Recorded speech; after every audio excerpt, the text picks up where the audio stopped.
L'entrepreneur qu'on rencontre aujourd'hui aime repenser les objets dans des matières différentes. Amoureux de la nature et des grands espaces, il a revu un hamac en misant sur la qualité, la durabilité, mais surtout le design. Je suis avec Jessie Denis de Boismac.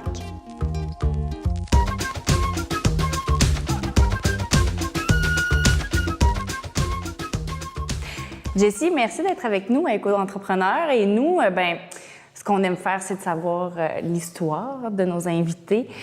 Et tu n'as pas encore parlé, mais on va voir que tu as un petit accent qui ne vient pas de chez nous. Et oui. Et ce qu'on aime, c'est de savoir que tu aimes le Québec. Pourquoi tu as choisi le Québec comme terre d'accueil? À la base, le Québec, je suis tombé en amour avec le Québec, j'avais 9 ans.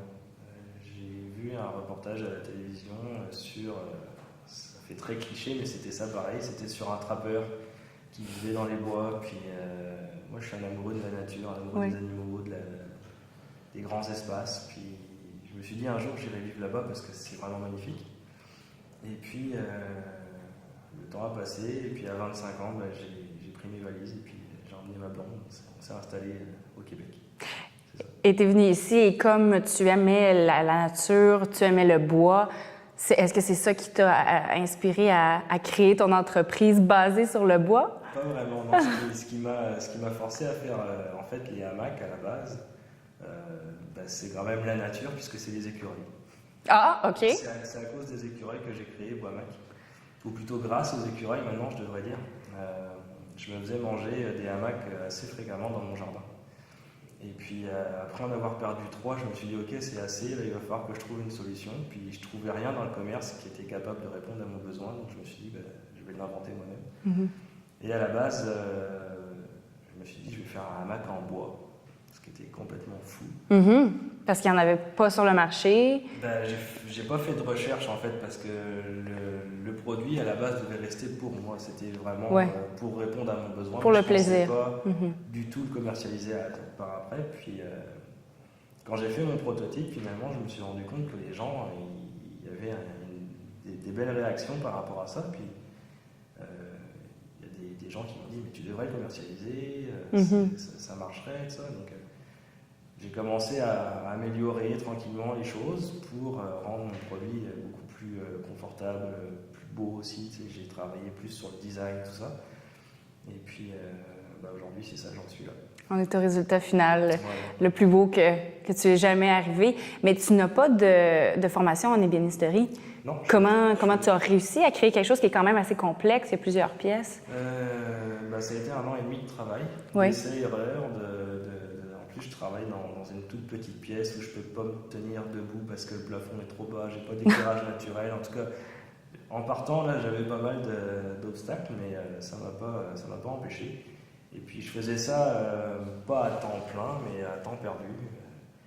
Et puis, la complexité là-dedans, ça a été de trouver des articulations, suivre la courbe du corps humain quand on est allongé, pouvoir s'adapter aussi à la plupart des morphologies, parce qu'on a beau être semblables, mais on a tous un squelette différent, puis les os plus saillants chez certaines personnes que chez d'autres. Donc le processus créatif a été assez long et je dirais avec le recul assez comique, parce que je coupais des morceaux, je les mettais à côté de moi, je m'allongeais au sol, puis là je me prenais en selfie pour voir quel morceau il arrive ici, ça s'articulera comme ça. Puis quand j'ai eu trouvé vraiment les dimensions que j'avais besoin, je me suis dit ok, là il faut que je l'assemble. Puis mon objectif c'était à la base d'avoir du câble en stainless pour que ça puisse résister dehors à l'année, parce que petite chose que je dois mentionner, c'est que mon objectif de base c'était de fabriquer un hamac qui peut résister dehors toute l'année au Québec. Donc l'année qui n'allait pas être rongé par les écureuils, qui n'allait pas prendre la moisissure. C'est ça, qui n'allait pas se faire tacher ou le tissu se déchire à la longue parce que le soleil l'a brûlé, tout ça. Donc mon objectif c'était ça. Donc je suis parti sur l'idée de l'année compte 365 jours, je vais faire un hamac avec 365 morceaux. Puis quand j'ai réussi à faire ça, la première fois que j'ai assemblé le hamac, c'était avec du fil de pêche. OK. Parce que j'avais que ça sous la main, puis je me suis dit, ok, je vais faire le test, voir juste comment ça s'articule, est-ce que le projet est viable. Mais ça n'aurait pas été assez solide. Non. Et quand j'ai vu que ça fonctionnait, je me suis dit, ok, là, je peux investir dans du câble, en stainless, puis J'ai fait plein de recherches pour trouver, et puis c'est ça. Vraiment, je suis arrivé là. Oui, parce qu'au départ, bon, tu dis que tu le faisais pour toi. Là, maintenant, tu le commercialises. Bon, il y a tout l'aspect marketing, en plus que tu fais la production. Ouais. Comment est-ce que tu perçois de passer d'un hobby, si on veut, à être entrepreneur? Comment tu trouves la vie d'entrepreneur? Bah, c'est super stimulant, c'est des défis tous les jours, il faut tout le temps avoir un coup d'avance en fait sur ce qui s'en vient, puis ça te pousse à te dépasser. Faut tout le temps être... J'ai pas de misère à être créatif parce que je le suis de nature. Donc ça te surprend pas? Ça m'aide beaucoup, mais c'est la complexité qu'il y a derrière entre avoir une idée, la matérialiser, puis pouvoir vendre ce que tu crées, c'est là où c'est vraiment difficile parce que tu as beau avoir un beau produit ou tu as plein de beaux commentaires qui circulent autour et tout ça, ça n'empêche qu'il faut le vendre. Puis si tu n'as pas de partenaire ou si tu trouves pas la bonne personne qui peut te dire ok, moi je vais t'aiguiller vers ceci ou cela, c'est difficile. Puis Boismac, il n'y a personne d'autre que moi dans la compagnie, donc il faut que je gère, comme tu dis, la production. C'est moi qui gère tout ce qui est nom, tout ça, branding, j'ai tout inventé. J'ai fait affaire avec une agente de marque de commerce aussi pour déposer ma marque. Donc, puis j'apprends parce que c'est des choses que je ne maîtrise pas. Moi, j'ai étudié en aménagement paysager, je suis paysagiste de métier, fait que j'ai vraiment tout appris. Là. Je suis autodidacte. Ouais. Est-ce que ça te surprend? Est-ce que des fois tu te dis « Ah, je ne m'attendais pas à ça de moi dans ma vie? » Honnêtement, tu m'aurais dit ça il y a encore... ne serait-ce que quand je suis arrivé au Québec, dans 5 ans, tu vas fabriquer un Mac en bois. Non, je t'aurais regardé puis je t'aurais pas... Ah non, tu voulais être trappeur avec un gros casque. Non, je voulais vivre de mon métier d'aménagement paysager. Ouais. Écoute, c'est ça, je suis arrivé là. Puis c'est très bien comme ça, j'aime ça. Comme je te dis, ça pousse vraiment à se dépasser. Donc, Avant de voir ton talent, tes talents, ce que tu fais plus en détail, on ne peut pas ne pas parler de ton passage au Dragon. Alors, comment ça s'est passé pour toi? Puis quelle différence tu vois depuis ton passage? Depuis mon passage, oui. Écoute, pour être honnête, je pensais même pas me rendre jusqu'à l'émission. Non? Ça a été vraiment une surprise pour moi. Puis, Attends, mais pourquoi? Là? Parce que tu as un produit qui est vraiment de qualité. Oui, j'ai un produit de qualité, j'ai un produit qui est inusité, qui est original, tout ce que tu veux, mais je me suis rendu compte que pour intéresser les dragons, il fallait que tu aies un produit qui se vende rapidement, qui se vende, je dirais entre guillemets, facilement, en termes de prix, pour que ça se répande quand même, puis qu'ils aient un retour sur investissement. Tu vois. Parce que ça reste des investisseurs. Là, il y a un côté pécunier derrière. Ils veulent vendre en masse, puis toi, c'est un produit de luxe. Ouais, c'est un produit de luxe avec un prix qui est quand même, qui est aussi, c'est 3 000 $ les plus, si tu prends le kit complet avec le coussin, tout ça. Donc, c'est pas un produit qui se vend rapidement. Et c'est ça, quand la personne en fait, qui gérait mon dossier m'a appelé, je me rappelle, j'étais à la clinique parce que ma petite était malade cette journée-là, il pleuvait, en tout cas c'était vraiment pas une belle journée. Puis là elle me dit, écoute, ton dossier a été retenu, tu vas passer à l'émission, on va enregistrer l'émission au mois de mars. Là j'ai été comme, ah ouais, t'es sûr, c'est vrai? Et puis elle me dit, oui. Mais je dis, merci, tu fais ma journée. Oui, parce que c'était la seule lueur positive à la journée. C'était le soleil dans cette journée grise. Et puis c'est ça s'est bien passé. Dans le fond, j'ai présenté mon produit. Je me suis beaucoup nourri des commentaires qui ont été. Je me rappelle que tout le monde a été ravi en fait par le produit. Ils ont tous aimé le produit, sans pour autant investir dans la compagnie. Mais ça, je le comprends très bien. Est-ce qu'il y a des trucs que tu appliques depuis que tu as reçu ces commentaires-là? Oui, on m'avait dit de travailler très, très fort sur tout ce qui est communication, réseaux sociaux, puis que ça allait à un moment donné attirer quelqu'un qui peut-être allait faire en sorte que ça se répande. Puis ça s'est passé, là j'ai été contacté pour potentiellement exporter le produit à Dubaï. Il y a une galerie d'art aussi du Luxembourg qui a pris connaissance de mes produits. Puis Souvent, grâce à Instagram, en fait, Instagram c'est très bien pour la communication. Oui, c'est international aussi. C'est ça. Ben, j'ai des gens qui viennent d'Australie, de Nouvelle-Zélande, qui viennent me donner des commentaires sur le produit ou qui cherchent en fait à avoir de l'information, des paysagistes, des designers. Donc je me dis, à un moment donné, là, c'est sûr que le produit va se trouver en Australie. Puis c'est vers ça que je m'en vais, en fait, exporter. Mais j'y vais petit peu par petit peu parce que je suis tout seul. Et puis à un moment donné, tout gérer, il ne faut pas mettre la charrue avant les bœufs. Comme non, c'est ça. Ça va, je tends vers là en tout cas. Donc, tu es patient, puis étape par étape.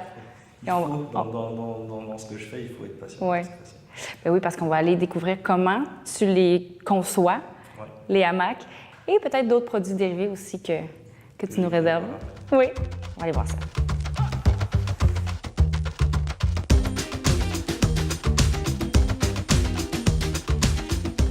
Alors, Jessie, bien entendu, le hamac est assez grand, assez gros et compliqué à transporter. Donc, on ne l'a pas avec nous, mais tu peux quand même nous expliquer comment tu le conçois, comment il est fabriqué. Il est fabriqué à la main, il n'y a pas de processus vraiment, c'est pas une chaîne, c'est vraiment moi qui le fabrique. Donc, je pars de mon bois que j'achète et puis après ça, je fabrique les 365 morceaux. Ils sont pas tous de la même taille pour ajouter du complexe en fait. Donc, ça me prend une semaine de travail pour fabriquer le hamac. Après ça, il y a des pièces, bien entendu, que je fais fabriquer. Toutes les pièces en stainless, tout ça, c'est vraiment fait sur mesure pour le hamac. Puis ça a été designé vraiment spécialement pour ça. Le bois que tu utilises, c'est... Du cèdre blanc. Qui vient d'ici? Qui vient du Québec, oui. Je mets un point d'honneur à ce que ça soit vraiment local. Le bois le plus loin en fait, que j'utilise, il vient de Colombie-Britannique et puis c'est du BC Fir, donc c'est du Douglas. Et il est utilisé pour faire la base. Le Douglas, en fait, il a une résistance aux tractions puis aux torsions que le cèdre n'avait pas. Donc, pour avoir quelque chose qui soit durable, on a été vers ça, mais ça reste un bois qui est canadien. Qui est canadien, donc c'est important pour toi. En termes de durabilité, parce que, bon, tu as fait ça pour que ça reste à l'extérieur, là, ça résiste aux intempéries et tout, les gens n'ont pas besoin de s'inquiéter? Non, le cèdre, c'est un bois qui a fait ses preuves dans la construction, et puis on sait très bien que ça peut durer 30 ans à l'extérieur sans problème. En plus, moi, quand je sais que la personne le veut pour une utilisation extérieure, ce que je fais, c'est que je mets de l'huile de lin dessus. Donc, il n'y a pas de produit chimique. Mon objectif aussi, c'était d'avoir un produit qui soit... que tu puisses utiliser peau nue. Donc, tu peux te mettre en maillot de bain dessus, il n'y a pas de problème. Tu seras en contact avec de l'huile de lin. Il n'y a rien de chimique là-dedans. Il n'y a pas d'additif dans l'huile que j'utilise. Et puis, tu ne peux pas faire de réaction à ça. OK. Donc, j'utilise ça. Puis, je mets 3 couches d'huile sur chaque morceau. Et ça doit être quand même un processus de longue haleine parce que tu y vas pièce par pièce. Je fonctionne avec des bains, en fait, tu sais ça, mais ça reste qu'après ça, il faut que tu égouttes tes morceaux, après ça, il faut les sécher. Il y a un processus de séchage derrière, parce que c'est important de respecter ça, puis c'est 3 fois comme ça. Donc, c'est sûr que je viens de doubler mon temps de travail, là, mais au final, ça fait un produit qui est quand même très beau, qui est résistant, et puis ça va demander un entretien, par contre, après, ça c'est normal. Le laver. L'huile de lin, c'est pas un produit que tu mets une fois puis tu n'y touches plus. Il faut répéter l'opération une fois par année. OK.